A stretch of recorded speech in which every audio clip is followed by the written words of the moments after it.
Good morning student, मेरा नाम विकास चंद्र है और हम आपसे जुड़े हैं आशुतोष विद्या मंदिर से। आपका हमारे इस चैनल आसान विज्ञान पर बहुत स्वागत है। तो स्टूडेंट, आज हम यहाँ पर 2.3 एक्सरसाइज का क्वेश्चन नंबर 2 कर रहे हैं और इसमें भी क्वेश्चन नंबर 1 की तरह ही सेम चीज़ का बात कही गई है। इसमें हमसे ये कहा गया कि ये बहुपद दिया हुआ है इन्होंने हमें, ये बहुपद दिया और कह रहा कि इस x माइनस ए से इसको हमें भाग करना है और भाग करने पर जो शेषफल आएगा वो हमें बताना है। ठीक है नी। तो शेषफल निकालने का तरीका क्या है हमारा? सबसे पहले ये जो बहुपद है इसे हम नीचे लिख रहे हैं। तो मैंने इस बहुपद को लिख दिया। अब इस बहुपद को मैंने px के बराबर मान दिया। ये है इसमें x³ minus ax square plus 6x minus a। तो ये मैंने बहुपद को नीचे उतार लिया। ठीक है नी। अब x माइनस ए से इसे भाग करना है तो अब मैं इसको नीचे उतार रहा हूँ x माइनस ए। ठीक है। अब इससे मुझे इसे भाग करना है तो इसका तरीका क्या बताया था मैंने? इस x माइनस ए के बराबर, इस x माइनस ए के बराबर हमें रखना है 0। ये रख दिया मैंने 0। ठीक है। अब इस माइनस के a को उस तरह भेजना, मैं माइनस के a को उस तरह भेजना, तो ये हो गया प्लस का a। ठीक है नी। एक बार फिर रिपीट कर रहा हूँ, इसको मैंने नीचे उतार लिया और इसको मैंने px के बराबर मान दिया। अब ये जो क्वेश्चन था, ठीक है, जिससे हमें भाग करना है उसको मैंने यहाँ उतार लिया, इसके बराबर खुद से मैंने 0 कर दिया। अब इस माइनस के a को उधर भेज दिया तो प्लस का a हो गया। ठीक है नी। अब जो ये x बराबर जो a आया है वो मुझे इस बहुपद में रखना है, मतलब जहाँ जहाँ x होगा वहाँ वहाँ मुझे ये a रखना है। जहाँ जहाँ x होगा वहाँ क्या करना है? a रख रहा है। तो सबसे पहले मैं यहाँ कर रहा हूँ, फिर यहाँ पूरे में कर रहा हूँ। ठीक है। तो अभी मैं जहाँ जहाँ x है वहाँ वहाँ मैं a लिख रहा हूँ। तो यहाँ पर भी लिखा था मैंने, तो यहाँ पर भी लिख दिया बराबर। यहाँ पर x³ है तो इसकी जगह मैं a कर दिया, a का क्यूब माइनस a, और x की जगह मैं a लिख दिया a का स्क्वायर प्लस 6 है यहाँ पर इंटू x की जगह रख दिया a रख दिया और माइनस a। ठीक है। मैंने यहाँ पर भी a लिखा, यहाँ पर भी a लिखा, यहाँ पर भी a लिखा, यहाँ पर भी a लिखा। इतना तो किया मैंने, इसके अलावा और किया क्या मैंने? ठीक है नी। अब a की घात 3 का मतलब क्या होता है? a की घात 3 ही होता है और कुछ नहीं होता। ठीक है।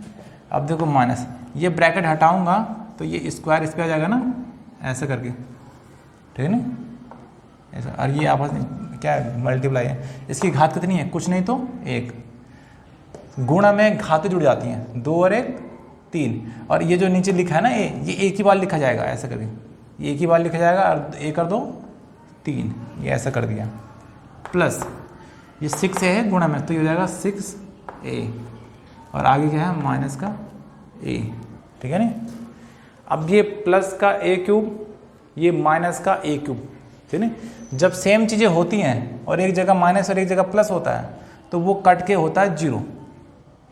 ठीक है। और ये माइनस का 6 है और ये प्लस का 6 है और ये माइनस का a, मतलब 6a में से 1a हमें घटाना है। 6a में से 1a घटा कितना बचा? 5a। ये 5a बचेगा। तो ये हमारा क्या इसमें आएगा? शेषफल। ठीक है ना। ये है हमारा शेषफल। ठीक है ना। ये घटाया ना 6a में से, यहाँ पर कुछ नहीं है तो 1 है, कुछ नहीं तो 1, 6 में से 1 है 5 है। ठीक है ना। तो ये इस तरह से दूसरा क्वेश्चन हमारा इसमें सॉल्व हो गया।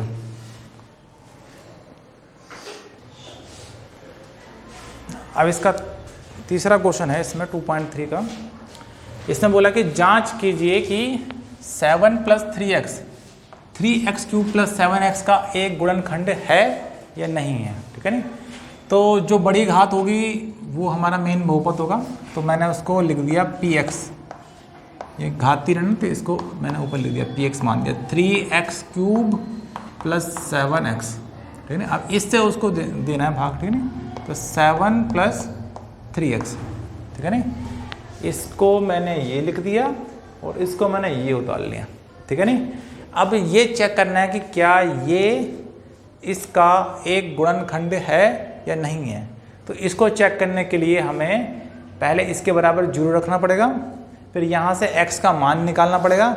उस x के मान को फिर हमें यहाँ रखना है और उसको सॉल्व करना है। फिर ये चेक करना है कि क्या वो 0 आ रहा है या नहीं आ रहा है। अगर वो 0 आ गया तो ये गुणनखंड है और नहीं आया 0 तो गुणनखंड नहीं है। तो पहले सबसे पहला काम ये जो हमें दिया है ये लिख दिया हमने, इसके बराबर क्या मान देना है 0। अब यहाँ से हमें x का मान निकालना है, ये प्लस का 7 जब उस तरफ जाएगा तो हो जाएगा माइनस का 7। अब ये 3 गुणे में कहाँ जाएगा, बट्टे में, तो हो जाएगा -7/3, ठीक है। तो ये x का मान आ गया। अब इस x के मान को इस बहुपद में रखना है, तो रख दे रहे, जहाँ जहाँ x होगा वहाँ रखना है। तो p x की जगह क्या रखना है -7/3 रख दिया, ठीक है नी, बराबर 3। x की जगह क्या रखना है -7/3 ऐसे, ठीक है नी, इन दोनों के बीच में गुणा है, ठीक है नी, प्लस 7 x की जगह क्या करना है -7/3। मैंने क्या किया, पहले इसे यहाँ उतार लिया, फिर इसको मैंने उतारा नीचे, इसके बराबर 0 किया, फिर यहाँ से x का मान निकाला, -7/3 आ गया। अब इस x के मान को इस बहुपद में रख दिया, जहाँ जहाँ x है वहाँ रख दिया -7/3।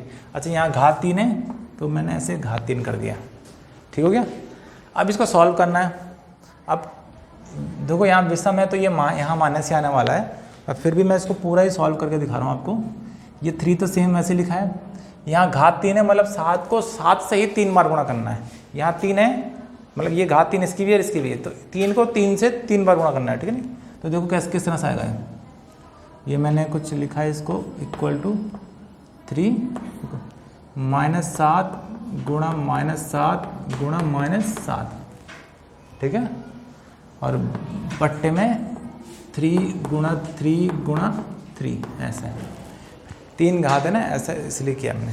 अब ये 7 7 देखो, ये माइनस प्लस का जाएगा, माइनस हो गया, और 7 7 49 और बट्टा 3 ऐसे, ठीक है नहीं, ये बराबर हो गया। और ये चल रहा हमारा p -7/3 ऐसा, ठीक, इतना हो गया। अब इसके बाद देखो क्या करना है, इनको अंदर गुणा करना है, ठीक है नहीं। पहले 3 को मैंने बाहर ही रखा और ब्रैकेट लगाया, -7 गुणा -7 कितना होता है, 7 7 49, और माइनस हो गया प्लस, और गुणा -7 बट्टा 3 3 9 गुणा 3। पहले इन दोनों गुणा कर दिया और इन दोनों गुणा कर दिया, ठीक है ना। ये -7 और 3 को मैं अब बाद में करूँगा, बराबर -49/3, ठीक है। अब 49 गुणा 7 से करनी है, 49 गुणा किससे करनी है, 7 से। 7 9 63 का 3 हासिल लोगो 6, 7 चौको 28, 28 और 6 हो गया 34, ठीक है ना। और ये माइनस है, इस माइनस को यहाँ लगा दिया, और बट्टे में 9 3 27, ये कुछ ऐसा, और -49/3। थोड़ा कैलकुलेशन हो जाएगी इसमें, और कुछ नहीं है। अब इस 3 का भी गुणा कर दो अंदर, 3 3 9, 3 चौको 12, 3 3 9 और 1 10, और ये माइनस बाहर लिखा है अपॉन 27 -49/3 ऐसा। अब इसमें एलसीएम ले लेंगे, एलसीएम कितना आएगा 27, 27 से कम, 27 एक बार गया, एक की गुणा ऊपर वाले से करें तो कोई फर्क नहीं पड़ेगा, वैसे उतार देंगे, -3 9 27 9 बार गया, 9 की गुणा किससे करनी है 49 से, ठीक है। अब बाकी मैं इसको थोड़ा रफ कर दे रहा हूँ, इधर लिखूंगा, यहाँ पर मैं इसको कर दे रहा हूँ थोड़ा सा, तो ये हो जाएगा यहाँ पर बराबर, समान चिन्ह है, पहले चलो उसको मल्टीप्लाई कर दे रहे हैं, 1029 माइनस 9 का गुणा हो सके, 9 9 में 27, 9 9 में 81 का 1 हासिल लगो 8, 9 चौको 36, 9 चौको 36, 36 और 8 कितना होता है, 36 8 44, 441, ठीक है, अपॉन 27। अब समान चिन्ह है, जुड़ जाएंगे, ठीक है ना, समान चिन्ह है तो जुड़ जाएंगे, ठीक है। तो जोड़ दे रहे हैं इसको, तो 9 और 1 10 का 0 हासिल लगो 1, 4 और 2 6, 4 और 2 6 और 1 7, और 4 ये 4 कैसे उतार दिया, और 1 वैसे उतार दिया, और माइनस को माइनस ही आएगा, और 27, ठीक है नहीं। तो ये कुछ इस तरह से आया, पर हमें तो ये चेक करना था गुणनखंड है या नहीं है, ठीक है। मैंने ये कहा था अगर आप इस यहाँ से अगर x की वैल्यू निकालोगे, फिर यहाँ रखोगे और सॉल्व करते करते करते करते लास्ट में क्या आ जाएगा, 0 आ जाएगा, तो हम कहेंगे कि ये इसका एक क्या गुणनखंड है। और अगर 0 नहीं आया, जैसे कि नहीं आया 0 नहीं आया, तो ये इसका गुणनखंड नहीं है। तो यहाँ पर हम लिख देंगे 7 + 3x बहुपद कौन सा वाला, वो 3x क्यों बोला, बहुपद का गुणनखंड नहीं है, ठीक है नहीं। तो यहाँ जाकर ये हमारा यहाँ पर सॉल्व हो जाएगा। तो आप इसे नोट कर लीजिए पॉज करके।